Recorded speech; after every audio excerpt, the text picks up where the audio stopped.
What's up, everybody? Welcome to a very special episode of Switch Talk, the perfectly pocket-sized podcast where we cover the latest and greatest games for this hybrid console that has stolen our hearts and minds, the Nintendo Switch. Welcome to it. We keep our show down to 30 minutes or less so it can fit into your podcast schedule. We don't want to interrupt your life. We really don't. You got things going on. You got important stuff to do. Thank you so much for watching. We'd appreciate it if you'd pause a moment if you haven't already and share the show with a friend. Subscribe on the YouTube. I'm very excited today because I was proven wrong once again. I want to welcome my illustrious co-hosts. We got Clay Howard, we got David Jones, and we're about to have a really good time talking about the indie gem, SHU. I think the S is silent, so it's but it's a really good game. Let's go and talk about it. Now, Clay, we discussed what game we were going to cover on Switch Talk, and our listeners were like, where's Switch Talk? What's going on? When they come back, they better be covering something special. So Clay was the deciding vote. Talk to us about the game, Clay. Talk to us about life. Yeah, so basically, unfortunately, as of recent, the choices of games have not been... not that there haven't been good games, but there really hasn't been a big game, since, I would say, Mario Odyssey or Xenoblade at least. And so, pretty much it's been down to doing, indie titles, which is fine. Nothing against indie titles. But we were just kind of waiting for something to kind of stand out. And so it really came down to two games. And for me, I just decided that I really liked the art style and thought we should take a look at SHU. At the time, I wasn't aware that it was an older game that had been out, I don't know if it was a year ago or how long back it was, but it was a while ago, and so probably should have looked into that. But regardless, it's a game that just recently came out to the eShop. It's only like $10, and so immediately fell in love with the art style, and I'm just a big platforming guy, and so right off the bat, the trailer kind of hooked me. It kind of gave me vibes of, a kind of a Donkey Kong Country of sorts. There was, things you could ride on, like mounts or whatever, and different abilities and things. So I was like, oh, this looks really cool. And so that's what we decided to pick up. So yeah, SHU is a platformer where you collect little butterflies and go throughout levels. There is some minor exploration within the levels, but for the most part, it's somewhat linear and get from one point to the other. And so that's kind of the overall idea with it. It's interesting because visually the worlds are kind of more 3D-ish with, the assets, but then the characters themselves are 2D sprites. And so it's kind of a fun contrast. Absolutely. And I wouldn't feel bad about not doing your research into a game before picking it in this day and age on the Switch, because just the nature of what's going on is indies are hitting, and a lot of them are ports, a lot of them are re-releases. But me personally, and I think a lot of people out there, aren't giving the time to these games when they're initially released on PC or what have you. Right. And I think we've covered a lot of games. Like, I think we discovered Brawlout, had eventually been in early access on PC first, just all these games. And with the recent news is that there's, games are selling better than they have ever before because people are just, it's the new indie machine. And part of that's the portability, part of that is just, people generally being excited about the console. But I wouldn't feel bad about doing the research. I'm going into everything fresh. And long story short, I was proved wrong because my initial impressions on the game, a little disappointed we weren't playing like Celeste or something, but all that kind of went away. Like, I was really impressed by the game in a lot of different ways. But David, what do you think? Inquiring minds want to know. Yeah, no, I wasn't amazingly impressed with the trailer and stuff like that.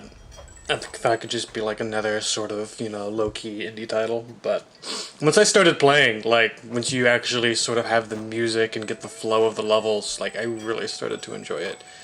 And I'm going out on a limb here and say that out of the indie titles we've covered so far, I think SHU's my favorite one so far. Ooh, so I'm going to go out on a limb and say that. Yeah, Go tell it on the mountain.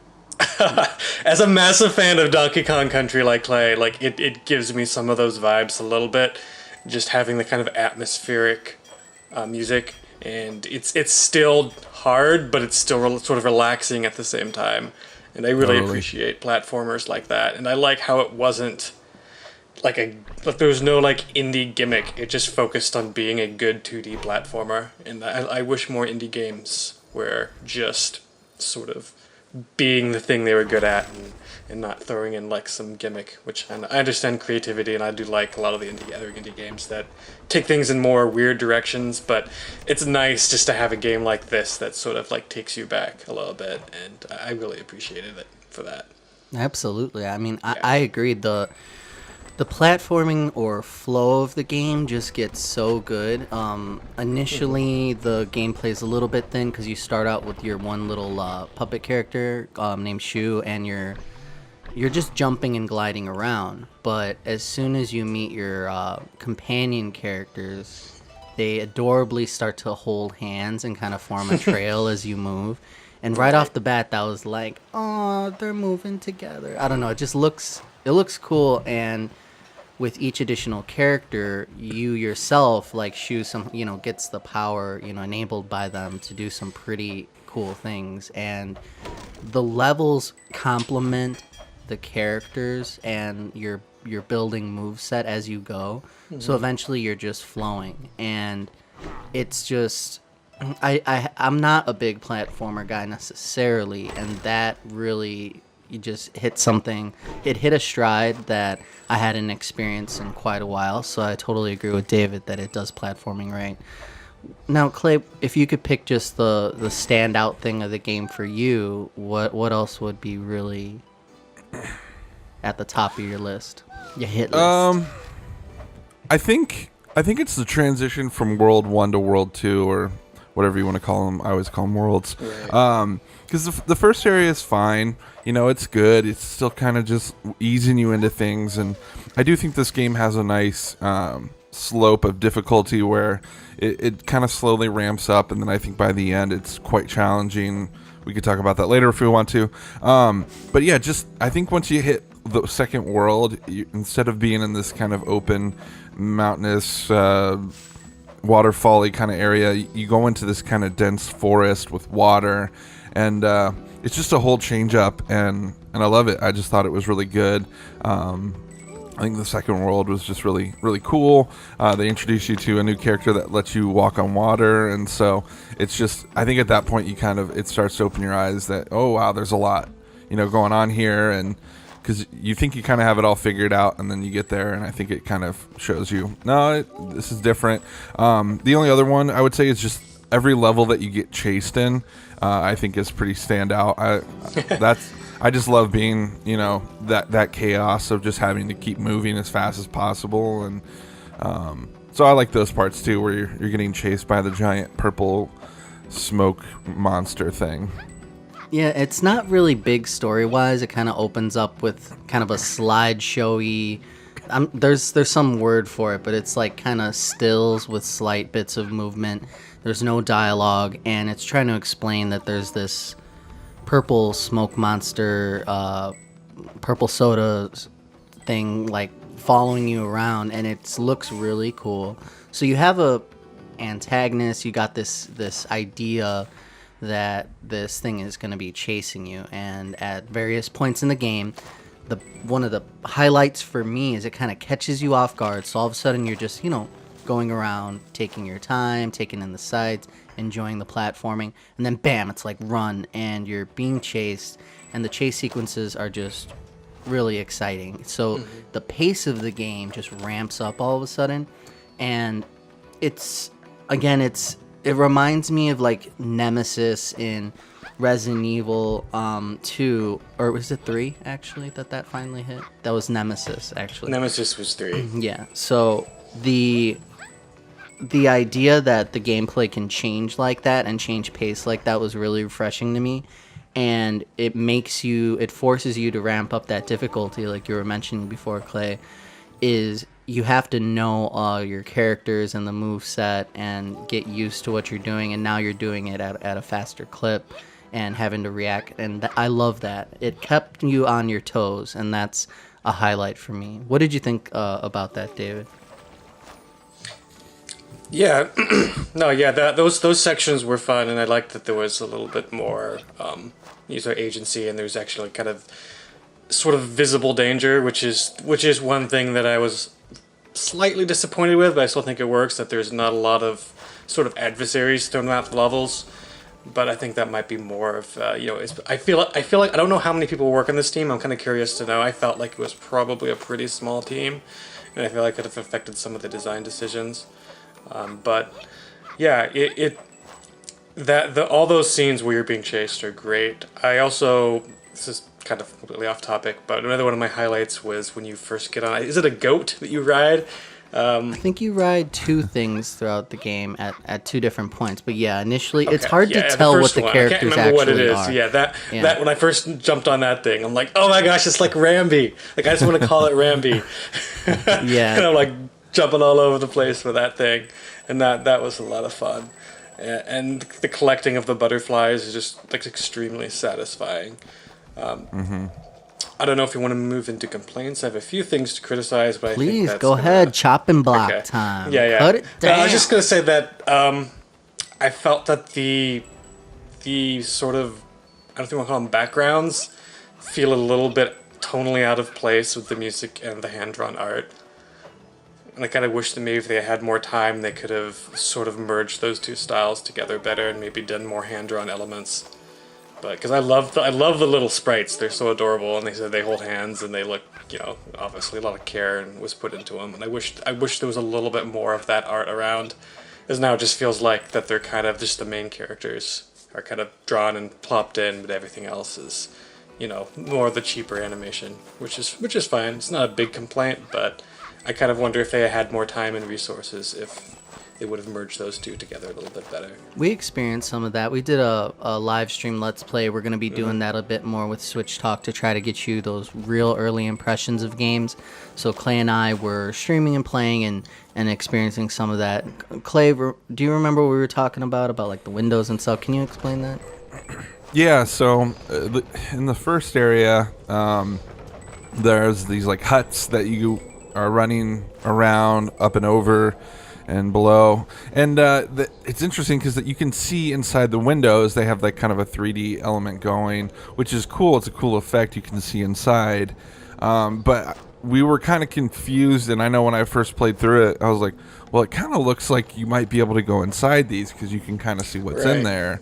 And so, but I never really figured out that I could get in there. And then when we were playing through on the stream, all of a sudden I accidentally like ended up inside of one of them. And I think I found a hidden collectible in there, and I was like, Oh, nice. okay, I guess you can get in these.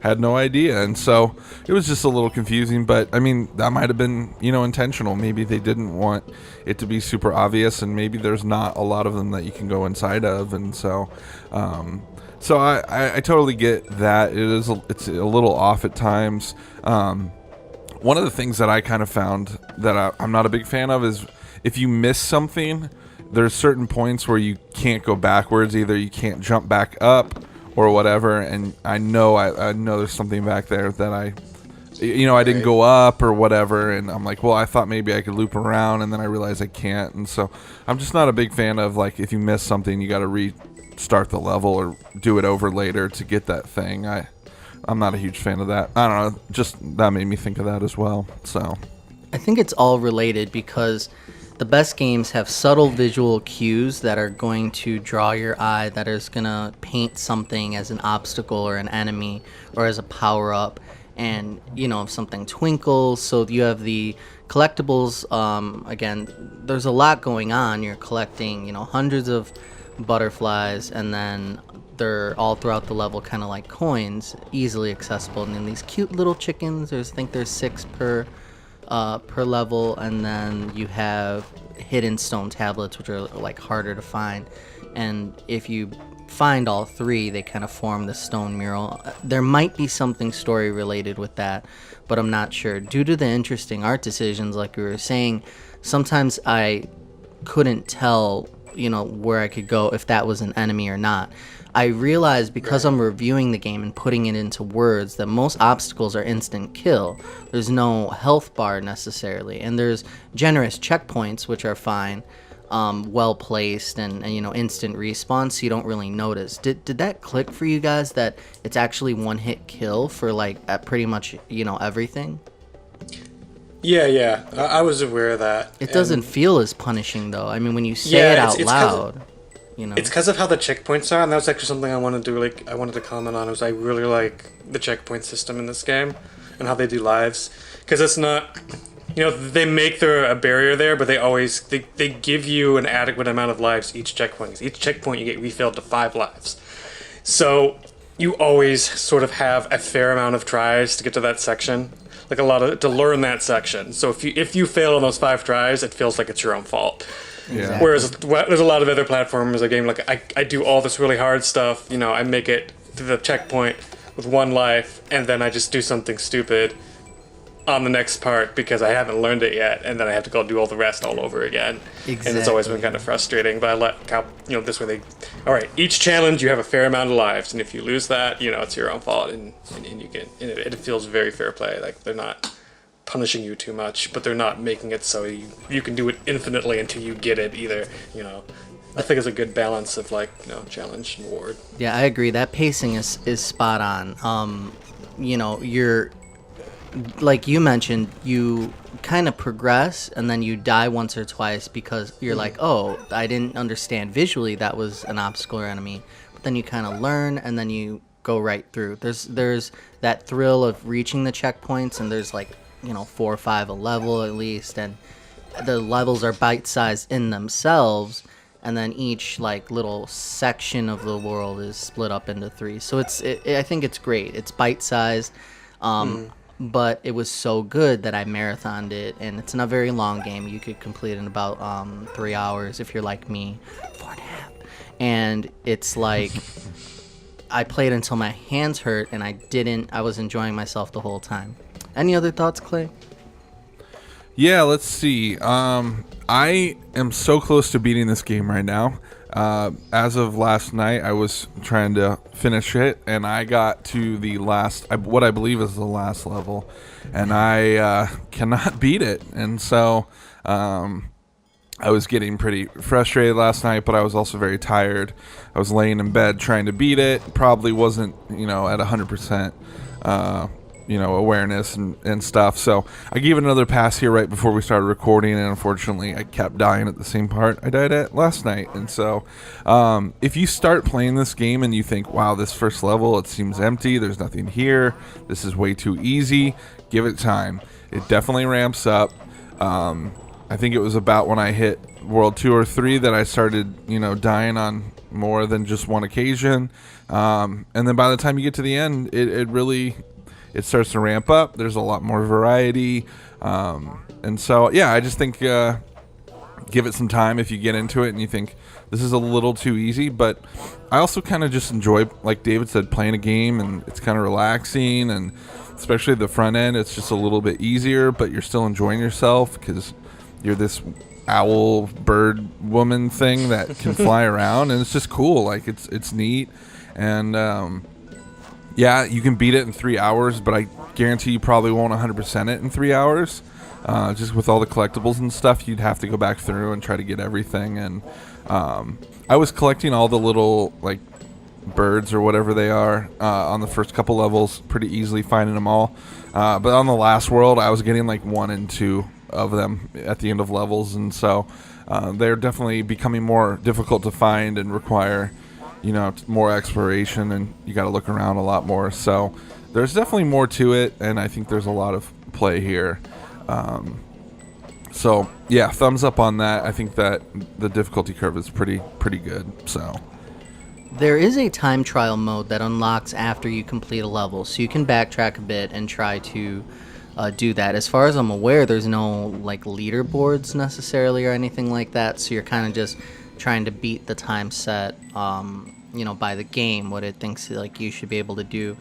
I thought that with so many collectibles around that it felt like padding. I mean, it felt intrinsically good to be collecting the shiny objects. So the butterflies were great, the little chickens are cute, the tablets were hard to find. So there's something there, but it doesn't say, I don't believe, anything about the reward for the collectibles. And I don't think it's this game's fault. I think it's just the fatigue of games putting that mechanic in there of a collectathon without explaining what you're working toward.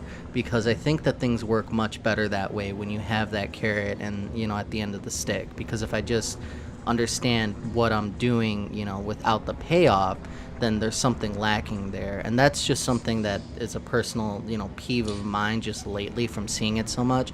And I think that they knew that they had somewhat shorter of a game.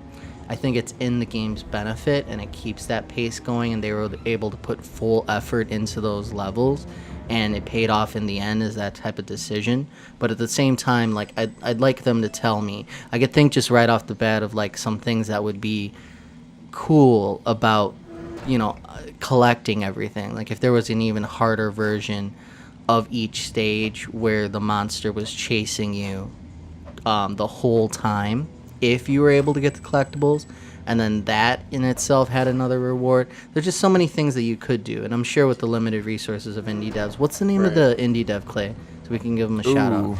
That's a good question. It's not spring loaded. It's Coat Sync. It's Coat Sync. Yeah, it's Coat something. And they were nice enough when we were streaming to retweet us, and our stream wasn't, going too well as far as quality wise, but they were really nice, and we want to commend them for a great game.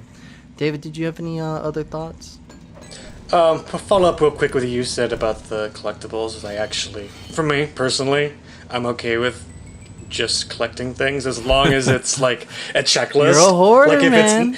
If it's number, slash of number, then I have to get it all. Nice. If it's just collecting things and it doesn't go onto a counter or a checklist, I don't care. But to me, the reward is just collecting the things. It's called greed. It's called greed. I grew up on Donkey Kong and Banjo-Kazooie and stuff, so I have collectathon in my DNA. Yep. The butterflies had him by the nuggets. Right. All right, so he wanted to collect for the sake of collecting. That was interesting. Yes. It's okay, dude. So, we don't normally do this on the show, but I think we should go around and give this a rating out of 10, just Are we cause. starting to do that a little bit? Oh man, I'm not prepared, man. Let's just try it and see what happens. Okay. Tony, you go first. I'm not afraid. Why would you? I don't know. All right, David, you go first. 8 out of 10 off the top of my head without thinking about it too much. They called him Generous David. They called him Generous David Jones. He was giving and giving. All right. And they called him Cynical Tony. Go ahead, Clay. What do you got? I would also I know give it where an you're 8 at. out of 10. Oh, I knew it. This is a better than average game, but I think it lacks a certain amazement right off the bat, so points deducted for that. And the It's a $10 game, collectathons Tony. rubbed me the wrong way, and It's the a $10 interesting game, Tony. choices of art style. I understand it's a $10. $10 game. I'll give it a. It deserves a 7 out of 10. Okay. And it All earns right. it earns every point. Let's be real, because I've played 8s and 9s and 10s, and I'll go. Yeah. I was toying with a 6.5, because then I was gonna alter the scale a little bit to suit my preferences. But then you saw me playing it, and you're like, "Wow, that's the way this game should be played." And then it all made sense at that point. Once you saw a real gamer. You have to know, it can't be understated, of the weak first impression leading into gameplay and worlds that are fantastic by the end. Would you agree, Clay, that it just kind of ramps up, like the levels are just get more and more interesting as you go? Definitely. Yeah, I think. And I was super surprised, because I was impressed by the makers of the game as I saw the levels. I was like, they did that? That's cool. And I kept saying that for, the second half. And again, they earn every point, and I'm excited. This is the type of stuff that I love. Finding something like this from a developer where you know that you're going to play the next game, because I am. They earn that, and I want to see what they can do. If they change genres, that's fine. I would be happy with another platformer. I want to see more of the little characters, because I know you said, they're sprites, but at this point, it looks like you're running around with like a marionette type thing, which is cool, but some of them are a little too small. I think one of your companions looks very much like a sofa, and it's not but it's like Clay said it was like an old woman or something. But I'd like to Yeah. see more of that. Let your artistic, talent shine in that area a little bit. If they were bumped up by 10-15%, where I could see a little detail, I could see how that would be fun. But the very few flaws in the game overall. But I mean, yeah, I think the reason that is the characters are very small in this game because the game chooses to give you a much further back view of what's around you rather than it being more close up. And so I agree. I think at times you lose some of those little details on the characters. But if you look at them, like David said, I think they're very brilliantly designed. The characters that you get in the last world, one guy gives you a double jump and the old lady gives you the ability to move these little like platforms, and I don't know, they just look really cool. They're both like old people and they're just like running behind you. Oh, and there's another one, maybe I'm thinking of the second to last world. There's another guy, he's old and he has a big long beard, and you literally, instead of holding his hand, you pull him by his beard. I'm pretty sure that's how it worked. If I was looking at it correctly, you're like holding his I beard. didn't even notice that. There's a lot of Go back and look. things, yeah. I'm pretty sure Okay. that's what it was. And Is that the guy who does the horns, the airflow thing? Yes, the airflow yeah. guy. I'm pretty sure that's yeah. And so little things like that, or if I saw that correctly, I was like, oh, that's awesome. So, all right. Anything else that either of you need to say about this topic? I think that it's beautiful, and with games like this that flow so well that you want to kind of move through them with some speed, because you're like, wow, I want to be good at this and go through. Especially if you're like me and you kind of told yourself, I'm not getting all these collectibles, so you're just kind of going through. So at the same time that you feel so great and your movement forward, you also want to stop and take in the scenery because it looks so amazing. So it's that interesting push and pull with how beautiful you make your game go. But that's a lot of games lately because they put a lot of effort into the art. And then if it flows well and you're a game about momentum, obviously there's the time trials later. You're, pushing and pulling the player. And I guess you could take it at your leisure, at your own, or, just really go for it and speed through. So it's really made for you. That player agency is there. So, yeah. It's a good game. It is a good game. Should we address the elephant in the room before we sign off here? Oh, please. Do you want to tell the viewers why we look the way we do this right now? It's early Saturday. We're trying to get up early at the crack of dawn, right when that crow is crowing. It's the new style. So I came in, I'm like, you know what? This is just me now. And then David got on and he stole my look. So we had Clay finally reveal with the cap off. I think it's great. We're the Bedheads. Welcome to the Bedhead Podcast, where we rate pillows. I can't get rid of this cowlick. It's so annoying. Like I have to take a shower There's something after I get it. There's some like freedom, and I don't know. I want to put it up like this. Like I just wish it was like centered. Then I think it would look cooler. Thank you everyone for watching. I should just put all my hair up. There you go. Now it all matches. Please subscribe. We really appreciate it. You keep us going. There's so many of you out there that I want to give shout outs next episode. I'm going to do it. The people who are waiting for us to get back onto iTunes, and it is happening. So we're going to have the audio version for you. We're going to have the video version for you, and we're going to begin to stream. We want to thank you each and every time you tune in. Please share with a friend. I know you know other people who are playing the Switch. And again, we're really short. We're bite-sized. We're like this. We're like this. Want to fit inside. Thank you, everybody. See you next time on Switch Talk. Switch Talk. Bye, SHU. It's good. Peace.